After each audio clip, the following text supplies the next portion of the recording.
Aujourd'hui, on s'intéresse à un secteur qui est en train de passer de la niche à, un futur pilier de la finance. Je parle bien sûr des marchés de prédiction. Et attention, on est loin, très loin de la simple mode spéculative. On parle d'une classe d'actifs émergente avec un potentiel franchement colossal.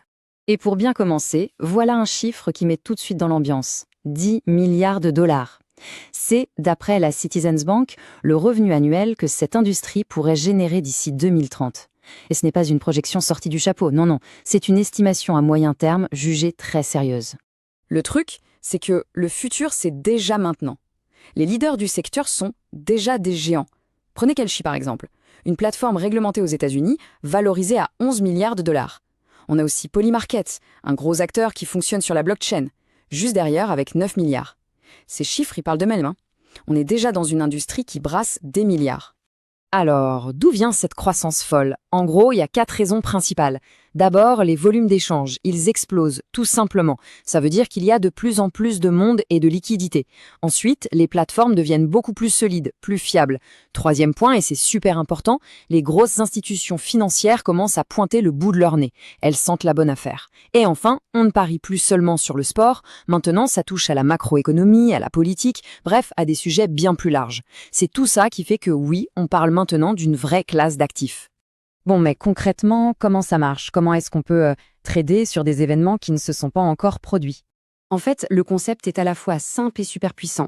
Imaginez une sorte de bourse, mais au lieu d'actions, on échange des contrats sur l'issue d'un événement. Ça peut être n'importe quoi. Le résultat d'une élection, un chiffre économique qui va tomber, l'approbation d'un médicament. L'idée, c'est que si on a une bonne info ou une forte intuition, on peut la transformer en gain financier. Le modèle classique, c'est assez direct. Si la prédiction est bonne, on gagne de l'argent. Si elle est mauvaise, on perd sa mise. C'est un système qui marche bien pour sonder l'opinion collective, mais il y a un mais. Ce risque de tout perdre, c'est un énorme frein psychologique et financier pour beaucoup de monde. Et c'est justement pour faire sauter ce verrou qu'une évolution majeure est en train d'arriver. Une évolution qui, littéralement, change toutes les règles du jeu. La question est toute simple, mais elle change tout.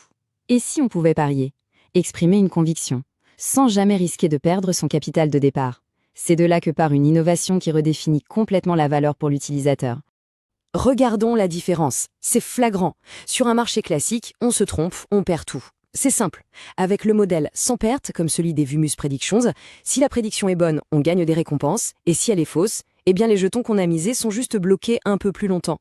Mais, et c'est ça le point clé, le capital de départ, lui, ne bouge pas, il est en sécurité. D'un coup, la plus grande barrière à l'entrée, la peur de perdre, elle disparaît. Ok, mais attention, cette innovation, c'est bien plus qu'une simple amélioration du système. Derrière cette mécanique, il y a une vision stratégique beaucoup plus grande que le simple trading. Il faut bien comprendre une chose, et c'est essentiel, on n'est pas dans un casino. L'objectif, ce n'est pas du tout le frisson du risque. La finalité est complètement différente, justement parce que le capital n'est jamais en danger. Alors, c'est quoi le but? Le voici. La plateforme, en réalité, ce n'est pas une fin, c'est un moyen. C'est un immense moteur d'intelligence dont le seul but est de capturer, d'analyser et de comprendre l'intuition humaine à très grande échelle. Le système fonctionne comme une boucle. C'est un cercle vertueux. D'abord, les gens créent des marchés. Ils misent sur des résultats. Ensuite, une IA s'assure que tout est carré, que l'événement est objectif. Et là, c'est le point crucial. Chaque prédiction, chaque mise, ça devient une donnée comportementale ultra précieuse. Toutes ces données viennent ensuite nourrir et entraîner des modèles d'IA spécialisés. Donc vous voyez, le modèle sans perte, ce n'est pas juste un gadget pour rassurer les gens, c'est la stratégie pour inciter un maximum de monde à participer et ainsi construire la plus grande base de données au monde sur l'intuition humaine. Et ce qui est vraiment bien pensé, c'est que cette structure ne bénéficie pas qu'à une seule partie. Non, c'est un véritable écosystème où tout le monde, vraiment tout le monde, y trouve son compte. Regardons ce tableau, c'est très clair. Pour l'utilisateur, il peut faire des prédictions sans risquer son argent. Pour les créateurs, c'est un moyen de monétiser leur communauté. Pour les marques partenaires, elles peuvent interagir avec leur public d'une manière ludique et surtout sans être associées à des jeux d'argent. Et enfin, pour l'écosystème Evoimus lui-même, ça permet de locker une grande quantité de jetons, ce qui est bon pour la stabilité économique du projet, et surtout de collecter ces fameuses données si précieuses pour l'IA. C'est un système où tout le monde est gagnant, tout simplement. Et on va finir avec cette idée.